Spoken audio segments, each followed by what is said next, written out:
You're welcome back to the marketplace. Now, plans by some manufacturing firms to shut down and withdraw products from the market will not come on after all today. This is because government has decided to back down on the strict enforcement of the tax stamp policy. There's more in this report. For some firms like Blowman Group, producers of Belacqua mineral water, they might have been forced to shut down their plants if government had really gone ahead to fully implement the tax policy. Food and Beverage Association had earlier asked its members to withdraw their products in protest. But at a meeting between the association and the Ghana Revenue Authority yesterday, government decided to be flexible on the implementation of a tax policy. Samuel Agri speaks for the association. Or if there's anything that they needed to do, they should strive hard to come into compliance with the tax stamp. The other issue has also been the affixation of the stamps. We have said, and it was also agreed, that whoever that has products in his or her facility that has not been tax stamp affixed, take the process in getting them affixed. And if you have a huge challenge, just give us a call, and we'll assist you in that direction. You take the products either to the facility that they have in Tema to get them affixed. And this is not a one-day thing that has to happen. It's a procedure and it's a gradual process. Because even when you carry your products to Tema, the congestion and all that. So that is why we are saying nobody should panic. The assurance is there for us to comply, and we are going to do that. We are going to assist in that direction, if only the assurances given are kept in good faith. And for now that we've not been given any reason to doubt them, then we'll take it in good faith and then work hand in hand with them. But let me say also that we have the industry side, which the DRA seem to adopt a different strategy. But we have communicated to them that there are all sorts of worry because from their produce comes to the retail market. So the source of worry is that they should be engaged, continually be engaged until we reach a final point where machinery will not be a problem, and then they will also come into compliance. The tax stamp policy, which was passed in 2014, was expected to fully take off today after several postponements. The tax stamp is more of an advanced sticker with some security features which will be affixed to the top cork of some beverages to act as seals. This is to ensure that businesses pay the right level of taxes, prevent smuggling and counterfeiting. It is unclear for now how this would affect the projected revenue for this tax. And in another development, Commissioner General of the Ghana Revenue Authority, Emmanuel Kofinti, has urged all affected companies of the tax stamp policy to see it as a measure of ensuring that certified products are sold on the market at the right prices. The implementation of the tax stamp, which was passed by Parliament in 2013, begins today. Addressing journalists in Accra before embarking on an inspection of some points of sale facilities, the Commissioner General appealed to all affected parties to comply with the law as it augurs well for the state. We have not deferred any process. Today is the effective day for point of sale implementation, and so we are going to go out there and do that. And so we want to thank you for coming to be with us to help us build the country and make the country a better place, where there's greater accountability, where the goods being sold on the market are properly accounted for, and then they are of the quality and of the sense that it matters. Before products are legitimized, it should have gone to the Ghana Standards Authority, and even if they are imported, the Food and Drug Authority has to come, the Standards Authority have to come in, the Environmental Protection Agency, they all have to come in. It's to ensure the goods that our people consume are of good nature. It's very disheartening to be hearing of the development of these kidney problems, which have become paramount in the country. People, labor challenges. It's all because of these products, and they are selling them. They have not paid any taxes. Their products have not been certified, and so it's all to help the state remove illicit products in the market, and also to ensure that any product which is being sold has had the tax on them paid. And this is the basis for bringing you here. Government and then the Ministry of Finance and the Ghana Revenue Authority is resolved that excise should contribute its fair share of revenue. In 2010, excise revenue to domestic revenue was 3.4%. This comes down to 1.9% as of 2017. We want the hemorrhage to stop. That's why we have called you to join us, fight the battle, to ensure that our people get to consume good products, that the good product being sold have the requisite taxes paid on them. Meanwhile, the implementation task force is currently moving from one point of sale or factory to the other to ensure compliance with the law, which takes off today. And our man, Ebenezer Sabute, is with the task force. As and when we are able to link up with him, we'll get some more details from him. Now, away from that, about $90 million worth of investments has been pumped into SME development by the Venture Capital Trust Fund since its inception. Established under the Venture Capital Trust Fund Act 2004, Act 680, the venture capital was set up to provide funding to small and medium-scale enterprises to grow their businesses. CEO of the fund, Yaousu Brempong, explains over 40 SMEs have so far benefited from the fund. The objective for the creation of the fund is to promote and support the private sector as an equal partner in achieving the country's development goals by easing access to long-term funding for SMEs. According to the CEO of the fund, Yaousu Brempong, the fund and its partners have so far invested about $90 million for SME development. Since Venture Capital Trust Fund was set up in 2006, I think we have, together with our fund managers, we've invested roughly about $90 million in the SMEs in Ghana. We have contributed roughly about 20 million USD, and then our partners, who are the fund managers, have contributed about 70. And that is one of the benefits for us operating as a fund of funds, because one of the criteria we look for is that if we give you the funding, you should demonstrate your ability to leverage on whatever we are giving to you to raise additional funds so that the pool becomes larger, and then you can serve quite a number of SMEs. And in all, we have worked with 6 fund managers or fund companies, and all the fund companies together have been able to assist about 49 companies. Fund managers invest in SMEs through equity, debt, or a combination of the equity and debt instruments with additional working capital. The CEO touched on how to tap into the Venture Capital Trust Fund.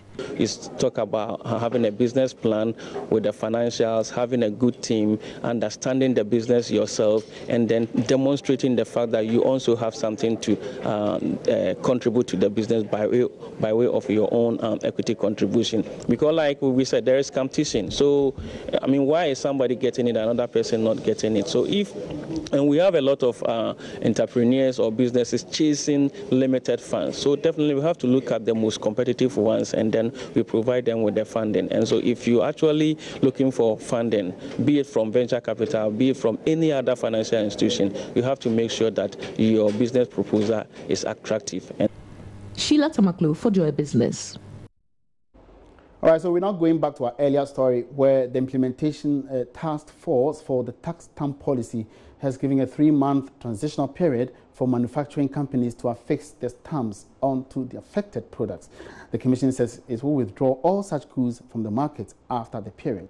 Now, earlier on at the Oxford Street Mall at Osu, leading member of the task force, Kwabena Donko, explained the deadline to Joy Business. But currently, we are going on to our man, Ebenezer Sabute, who is currently with the task force, and he's going to tell us what has been happening so far. Ebenezer, good afternoon. Welcome to the marketplace.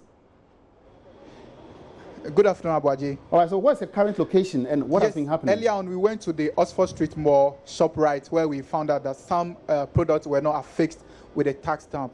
So we actually had the leader of the task force in the person of Kwabena Donko, who advised the managers of the various shops that they've given them some transitional period, and up to that period, if they are not able to affix the stamps on the various products, they are going to be withdrawn from the market to the customs division. Currently, we are at the Accra Mall. We visited some shops at the mall as well, and we found out that some of the products are having the stamps, whilst others also don't have the stamp. Now, Ebenezer, so what has the officials or one of the officials been saying at this point, especially when some of them have not complied, like you're saying? exactly the question we've been posing to Mr. Kwabena Donkor, and fortunately for us, we have him here, so we'll have him to explain to us some of the transitions that they are giving to some of these companies. Mr. Donkor, welcome to the telling the companies or what have been going on exercise. Actually, the exercise is about excise tax stamp. This law is not a new law. It was passed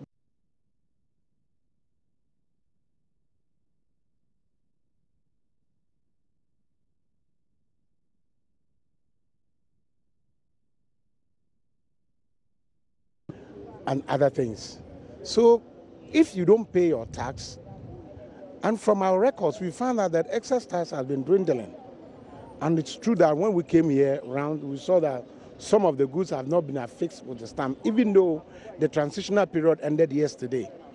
Today, we are on enforcement, but we are using this day also to educate the general public, especially importers of excess goods, and then also manufacturers of company, that when goods come out of their factory or they import them, they should affix the stamp, the stamp, they go to the market.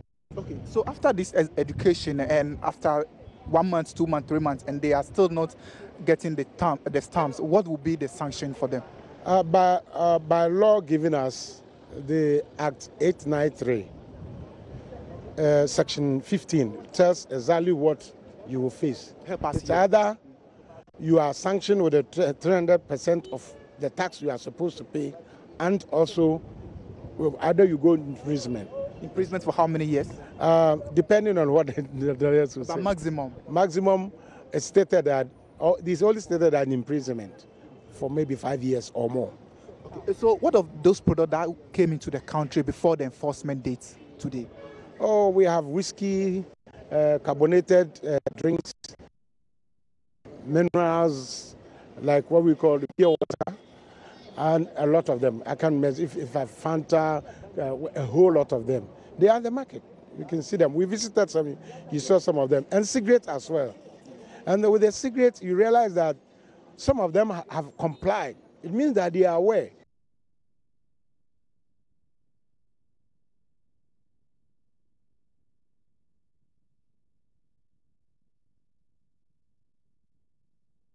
All right, so we sincerely apologize for the abrupt end of that interview, but earlier, the leading member of the task force ensuring the compliance of the tax stamp policy, Yao Donkor, was speaking with Ebenezer Sabote as the team moves from one point of sale to the other to ensure compliance of the policy which rolls out today.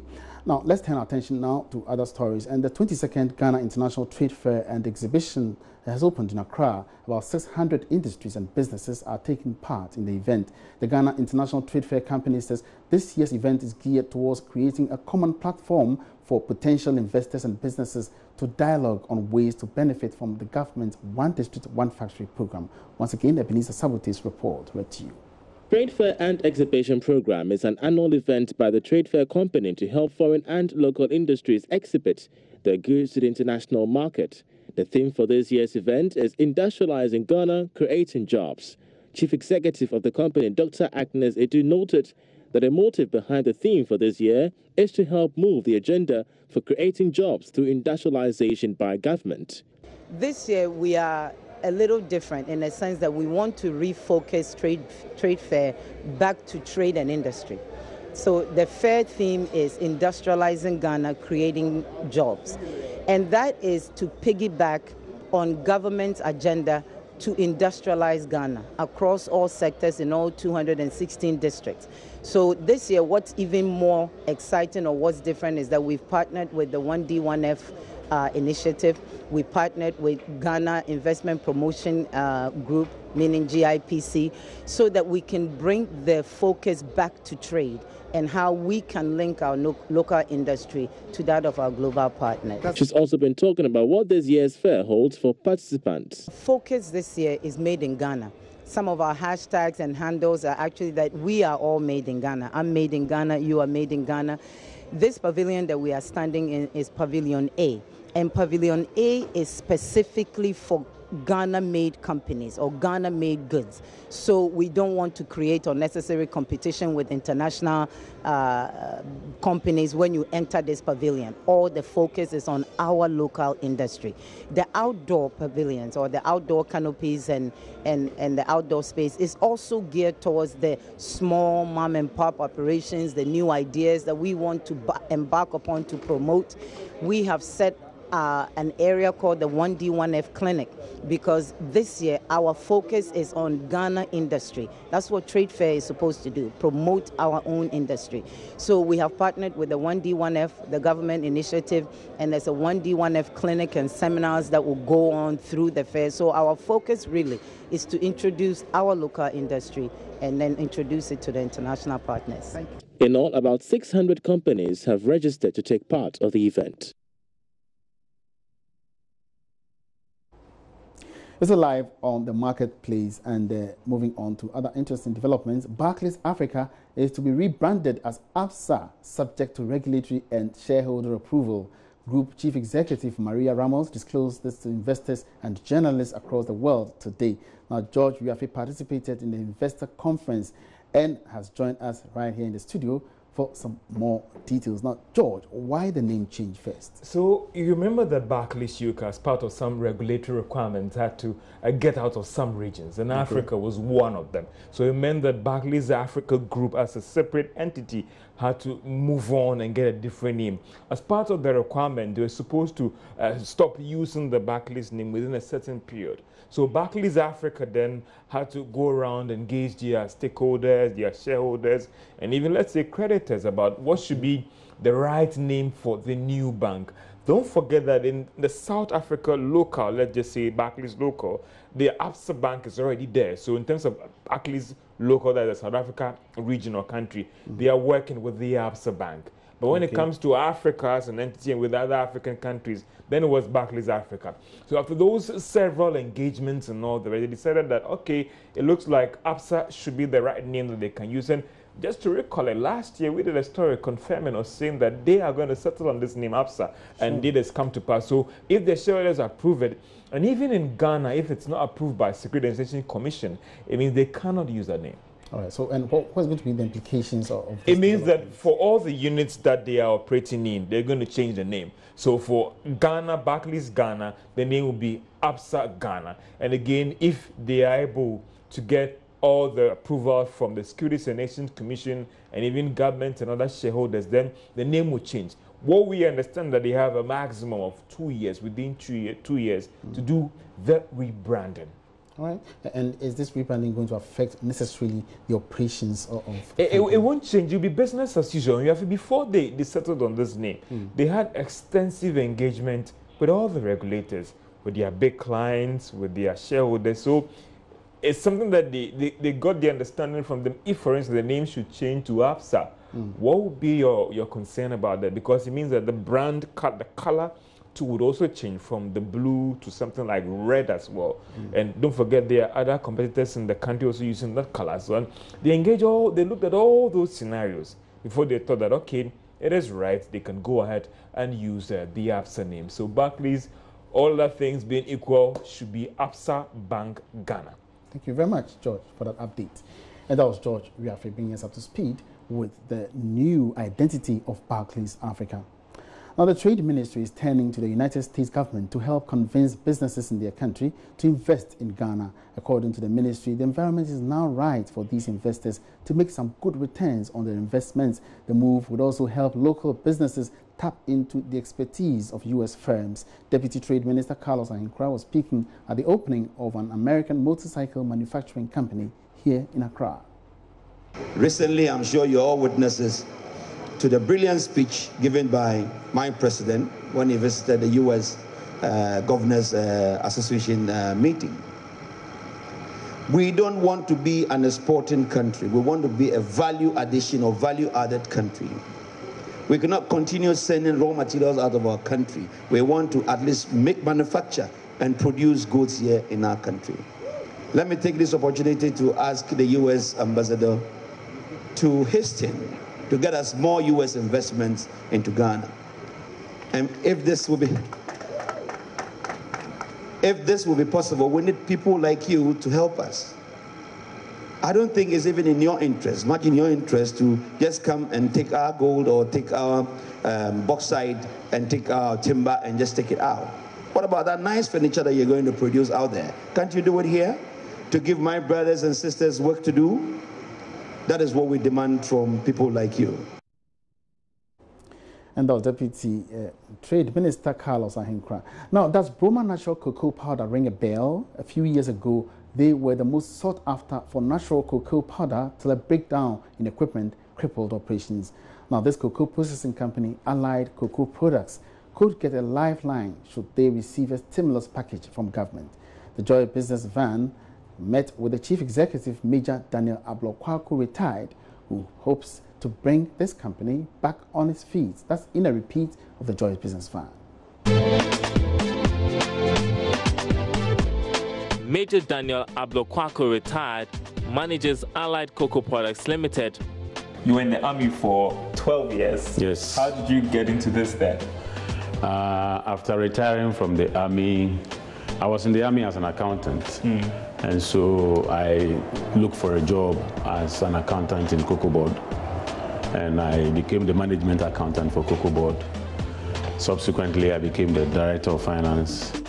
His time with Cocoa Board got him really interested in the sector. So when the opportunity came to acquire a cocoa processing company in 1998, he didn't waste time. It was just an opportunity that came. And so I informed a businessman friend of mine. And he said, well, yes, why not? Let's acquire it. Allied Cocoa Products Limited kick-started operations within a few years, producing high-quality natural cocoa powder from Ghana's premium cocoa beans for the local and international markets. Their flagship, Broma Natural Cocoa Powder, was product of choice for many beverage makers, confectioners, ice cream makers, and households. But in 2014, the operations of this once vibrant company came to a halt following the breakdown of a major equipment. You're telling me that it was this equipment? Yes. This very one? This very equipment was damaged. Broke down? Yeah. And led to the collapse. A devastating power crisis coupled with a shortage of raw materials dealt a big blow to the operations of Allied Cocoa. It should have been very disappointing for you when this very broke down. Because it broke down at a time when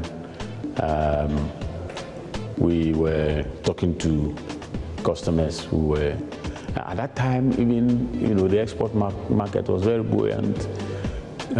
Powder prices were rising and rising, but we could not take advantage of it because our equipment had broken down. Major Kwaku shows me what is left of the company. As he points out, it was a time demand for their products was very high. They could export about 800 tons of cocoa powder. Major Kwaku and his team are not giving up yet. There are feverish plans to revamp operations. The company is seeking a stimulus package from government. We have submitted a business plan to the ministry, and based on that, they approved the package that they were going to release for us, and it's just over 1 million cedis. Yeah. And that would, to a large extent, help the company? It will, to a large extent, help the company to get back on its feet and employ close to about 40 people. But coming back into operation, there are still some challenges that need to be fixed, Major Kwaku tells me, including inadequate and poor quality raw materials and high taxes. For him, the setback was a learning experience. Perhaps if they had diversified operations, they could still have been in business. Since our initial experience was limited to only raw cocoa powder or alkalized cocoa powder, we think that we need to, open up and maybe venture into derivatives of the cocoa product. Make cocoa toffees, make other cocoa drinks apart from just the raw. Allied cocoa products has been down, but certainly not out. Major Kwaku can't wait to get back to delivering quality products for clients.